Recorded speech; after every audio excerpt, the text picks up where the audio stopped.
नमस्कार। हिमाचल बुलेटिन में आपका स्वागत है। पेश है आज के समाचार। मुख्यमंत्री श्री जयराम ठाकुर ने आज विधानसभा सदन में प्रश्नकाल के दौरान कर्मचारियों के लिए पेंशन विषय पर एक सवाल के जवाब के दौरान कहा, अध्यक्ष महोदय, बड़ा सीधा सा इस विषय में है कि जहां तक जिसका ये जिक्र कर रहे हैं 5/5/2009 की इस नोटिफिकेशन का, इसका अभिप्राय ये है कि जो 2009 से जो भारत सरकार की जो हमारे नोटिफिकेशन हुई है, यदि किसी व्यक्ति की सर्विस में सेवाएं देते देते मृत्यु हो जाए उसको, और इसके अतिरिक्त जो है 40% से ज़्यादा कोई आदमी जो है वो हैंडीकैप हो जाए और नौकरी करने की स्थिति में न रह जाए और उसको विवश होकर के वो नौकरी छोड़नी पड़े, तो उसके लिए जो है वो इनवैलिड पेंशन जो शब्द इस्तेमाल किया गया है वो उसका प्रावधान उसमें किया गया। और जहां तक हमने अध्यक्ष महोदय आगे बढ़ करके उसमें बहुत सारी चीजों को लेकर के किया है काम, जो मदद करने की जो हमारी मंशा है, उसी बात को ध्यान में रखते हुए जो एनपीएस का जो हमारे जो अंशदान पहले वो 10% होता तो उसको बढ़ा करके हमने उसको 14% किया है। वो भी एक बहुत बड़ा एक राहत का एक कदम हमने उस दिशा में उठाया। और अध्यक्ष महोदय, उसके साथ में पिछले बजट में 2020 और 21 के बजट में अगर हम देखें तो उसमें अगर किसी व्यक्ति की जो अगर कहीं डेथ होती है तो उसमें ग्रेजुटी का भी जो है हमने उसमें प्रावधान 10 लाख तक का किया है। और यहां से आगे बढ़कर के अध्यक्ष महोदय हम इतनी ही घोषणा नहीं की, हमने उसके लिए बजट प्रोविजन भी उसके साथ साथ में किया है। 110 करोड़ रुपए का उसमें बजट प्रोविजन भी उसमें हमने किया है। और ये भी मैं कहना चाहता हूं, उसको बैक डेट 15/5/2003 से इसको लागू किया।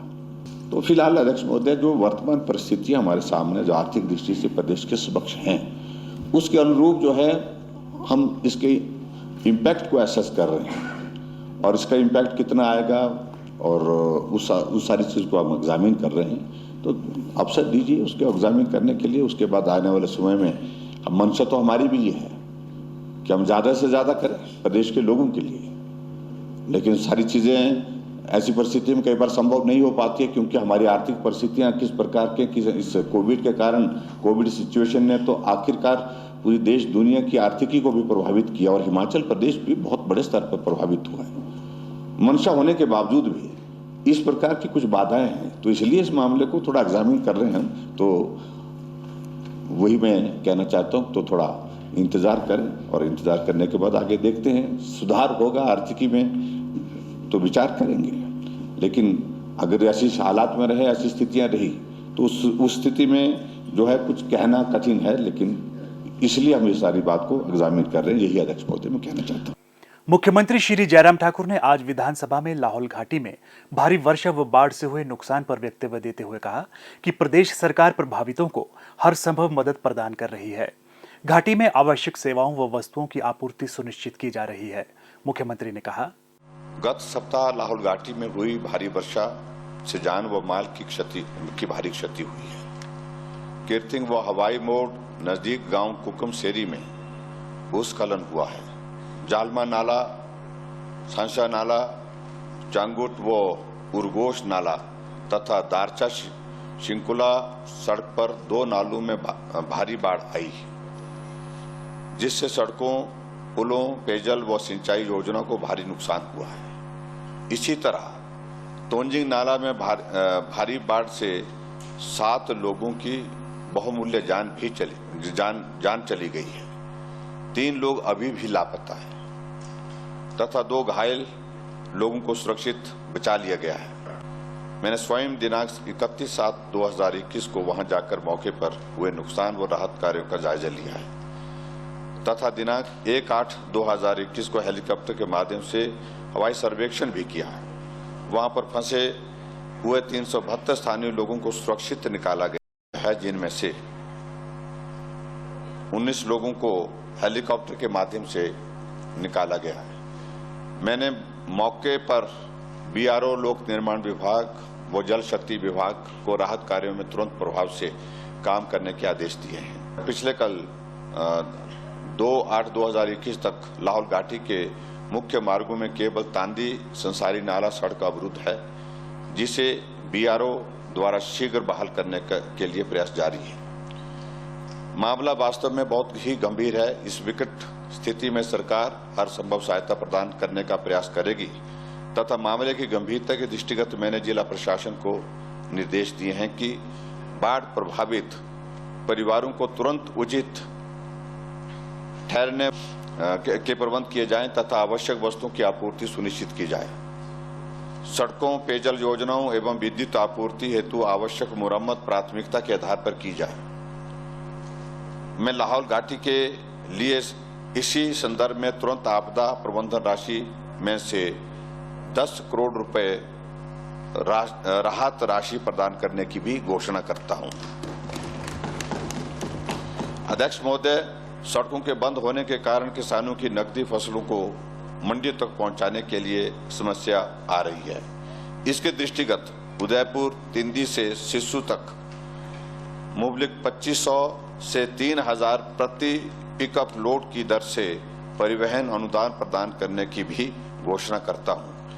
इसका भुगतान संबंधित विभागों द्वारा नियमानुसार किया जाएगा। यह परिवहन अनुदान घाटी में सड़क सुविधा सुचारू होने तक प्रदान किया जाएगा। जब तक अध्यक्ष महोदय वहां पर सड़कें जो है वो रिस्टोर नहीं होती, तब तक के लिए लोग जो है वो अलग अलग माध्यम से जो है वो अपनी जो कैश क्रॉप है जिसका मैंने जिक्र किया है, गोभी है, मटर है, मटर के अतिरिक्त जो हमारी ब्रोकली है और उसके साथ हमारे जो फूल हैं उनको मार्केट तक पहुंचाने के लिए वो प्रयत्न कर रहे हैं और स्वाभाविक रूप से उसमें उनको कठिनाई आ रही है। उस दृष्टि से ये राशि जो है हमने जो जिसका मैंने जिक्र किया है, जो ट्रांसपोर्ट सब्सिडी की मैंने बात कही है, जब तक के लिए घाटी में ये सुचारू रूप से ये व्यवस्था वहां पर स्थापित नहीं होती तब तक के लिए ये जारी रहेगी।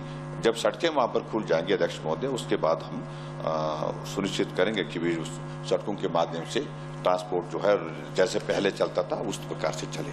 अध्यक्ष महोदय, व्यक्तिगत रूप से वहां पर गया। सही मायने में वहां पर जैसे घटना घटित हुई, जहां 10 लोगों के दबने की हमको खबर मिली तो एनडीआरएफ की टीम तुरंत हमने मौके पर भेजी। आईटीबीपी ने भी वहां पर बहुत अच्छा काम किया, बीआरओ ने भी अच्छा काम किया और लोकल प्रशासन ने हमारे पुलिस विभाग और पुलिस विभाग के साथ साथ में हमारे रेवेन्यू डिपार्टमेंट में सभी लोगों ने वहां पर बेहतरीन काम किया है, अच्छा काम किया है। स्थानीय लोगों का भी अध्यक्ष महोदय मैं बहुत धन्यवाद करता हूं। ऐसे संकट के क्षण में वहां पर मैंने एक चीज बहुत जो देखी, जो वहां स्थानीय लोग हैं उनने बहुत बड़ा उसमें सहयोग दिया। जो टीमें वहां पर काम करने की लगी थी, वहां की महिला मंडलों ने उनके लिए खाने की व्यवस्था बहुत बेहतर ढंग से सारी व्यवस्था जो कर सकते थे वो करने के लिए भी मदद की है उन्होंने। उसके अतिरिक्त अध्यक्ष महोदय, जो लोग फंसे हुए थे वहां पर, उन लोगों को हमने तय किया कि जहां है वो वहीं रहें, सुरक्षित रहें, उनके लिए वहीं पर व्यवस्था की और वहां पर भी गांव के लोगों ने बहुत बड़ा उसमें सहयोग दिया। उनको घरों में ठहराया, ठहराने के साथ उनकी भोजन की सारी चिंता जो है वो रहने की व्यवस्था जो है वो सारी चिंता उनने स्थानीय लोगों ने की। उसके लिए मैं स्थानीय जनता का भी धन्यवाद करता हूं। और वहां जैसे ही थोड़ी स्थिति सुधरने में आई तो लोगों को निकालने के लिए हमने बड़े स्तर पर प्रयत्न किए और वहां से जो बसें हैं हमारी, बसों के माध्यम से फिर जहां तक वो आ सकते थे वहां तक उनको पहुंचाने के लिए व्यवस्था हमने कुछ जगह झूले लगा करके भी की, उससे भी लोगों को निकाला और सुरक्षित निकाला। जितने भी लोग फंसे थे किसी को कुछ नहीं वहां पर हुआ, सब सुरक्षित होकर के अपने घर गए। और अध्यक्ष महोदय, इसके अतिरिक्त जो कुछ लोग ऐसी जगह थे जहां पर झूला लगाना भी हमारे लिए संभव नहीं हो पा रहा था और जो पुल टूट गए हैं, रास्ते टूट गए हैं, उनको सुरक्षित निकालने में बहुत कठिनाई आई थी। उनको हमने वहीं पर रखा और सरकार का जो हमारा हेलीकॉप्टर है, हेलीकॉप्टर वहां पर भेजा। हेलीकॉप्टर भेज करके उनको वहां से सुरक्षित निकालने में हम सफल हुए हैं।